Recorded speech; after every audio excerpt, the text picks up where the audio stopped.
setelah lafad kalimat, kemudian ada lagi yang menjadi komponen, yang menjadi pelengkap dalam susunan bahasa Arab, yaitu kalim. Apa itu kalim? Sengaja saya utarakan, sengaja kami jelaskan di sini supaya teman-teman bisa memahami secara detail perbedaan antara satu dengan yang lainnya. Lafad, kalimat, dan kalim jelas memiliki definisi dan arti yang berbeda. Sekarang kalim, apa itu kalim? Ma tarokkaba min kalimataini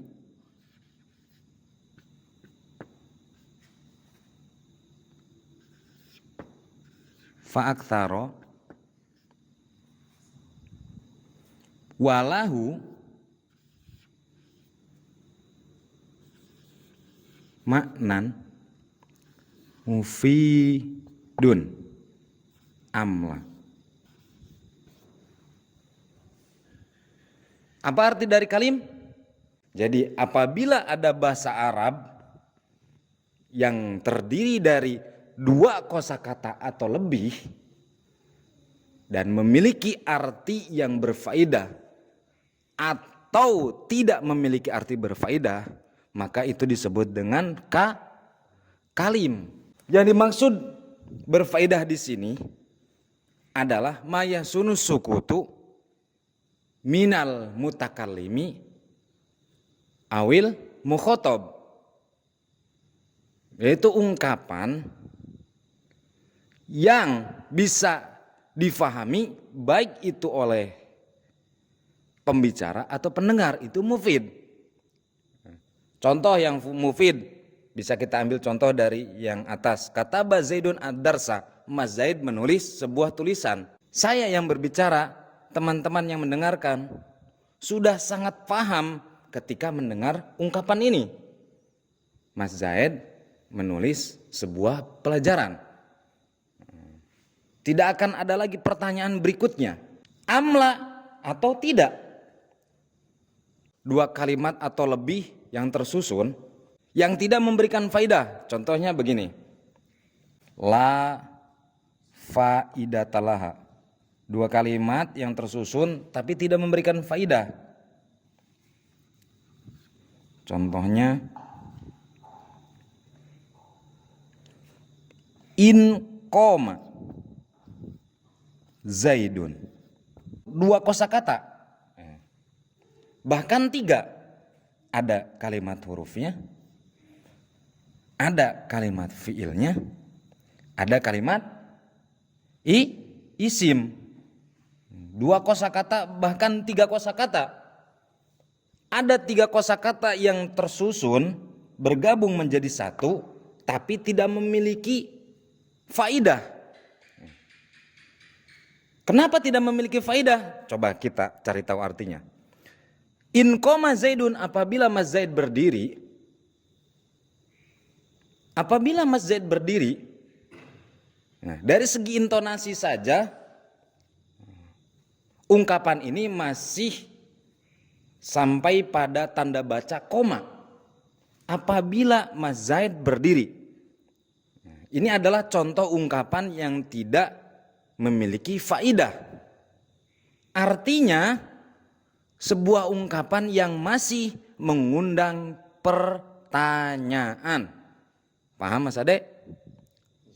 Paham Mas Zaid? Sebuah kalimat yang masih mengundang pertanyaan. In qoma Zaidun, apabila Mas Zaid berdiri. Lalu kenapa kalau Mas Zaid berdiri? Begitu kan pertanyaannya?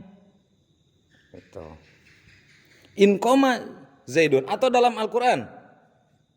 Itu kan. Qul in kuntum tuhibbunallaha. Nah, apabila kau cinta kepada Allah, ayat ini apabila tidak diteruskan, maka menjadi susunan kalim. Sebuah rangkaian kalimat yang tidak memiliki faidah. Apabila kau cinta kepada Allah, lalu mengapa kalau kita cinta kepada Allah? Supaya menjadi kalimat itu berfaedah, maka kita lanjut pembahasannya. Yang keempat adalah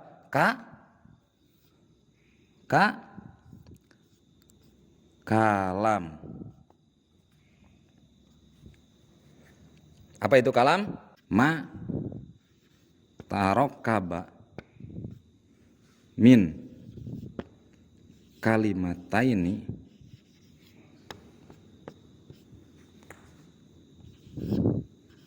fa'aktsaro walahu maknan mufidun.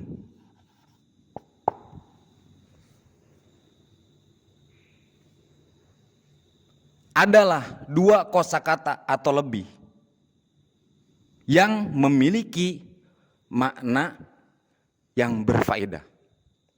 Dua kosakata atau lebih yang memiliki arti yang berfaedah itu adalah disebut dengan kalam. Sama-sama dua kalimat.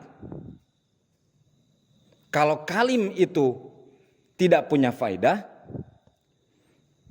kalau kalam sudah pasti punya faedah. Contoh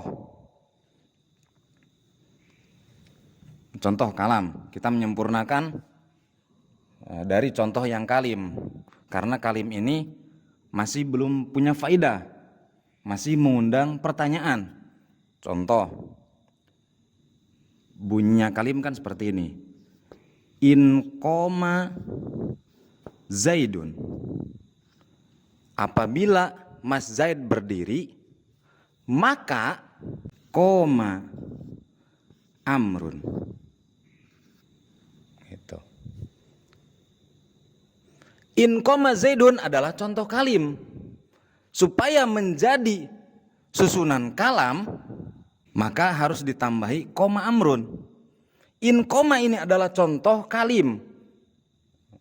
Apabila Mas Zaid berdiri, nah ini adalah contoh kalim, contoh kalimat yang tersusun tapi tidak memiliki faedah, masih mengundang pertanyaan.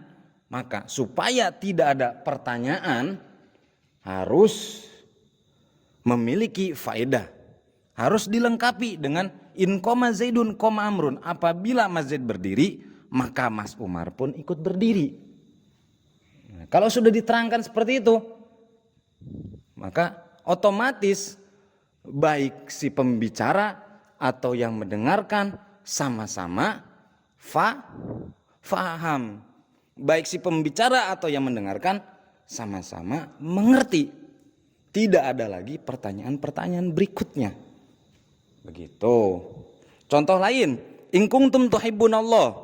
Ini adalah 1, 2, 3, 4, 5. 5 kosakata. Bukan 2 lagi. 5 kosakata tapi sayang tidak punya faidah. Apabila kalian cinta kepada Allah, nah ini masih berupa kalim. Maka supaya contoh ini bisa menjadi susunan kalimat yang berfaedah, harus kita rubah menjadi susunan kalam. Artinya bukan kita rubah ayat suci Al-Quran, firman Allah, bukan. Kita lanjutkan ayat berikutnya, itu kan. In kuntum tuhibbunallaha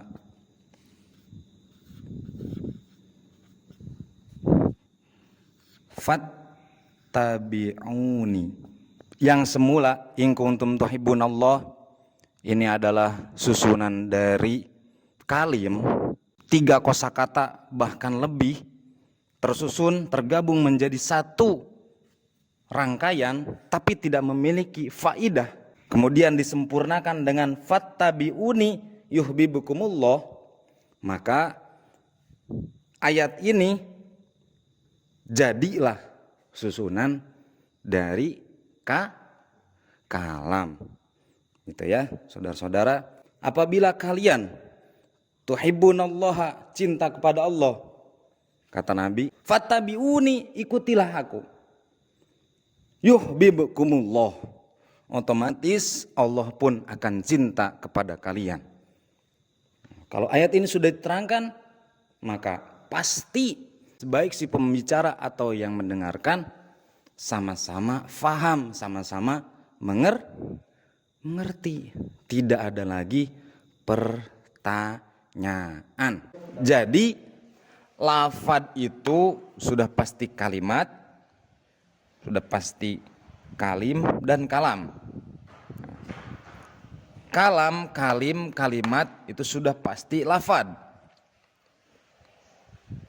Kalimat juga demikian, sudah pasti lafad, sudah pasti kalim dan kalam. Sedangkan kalim itu belum tentu kalam, tapi kalam sudah pasti kalim. Oke? Gitu ya, saudara-saudara. Nah, ini adalah ringkasan yang sedikit banyak kami pelajari. Mudah-mudahan Allah senantiasa memberi manfaat dan barokahnya kepada kita semua, amin ya rabbal alamin.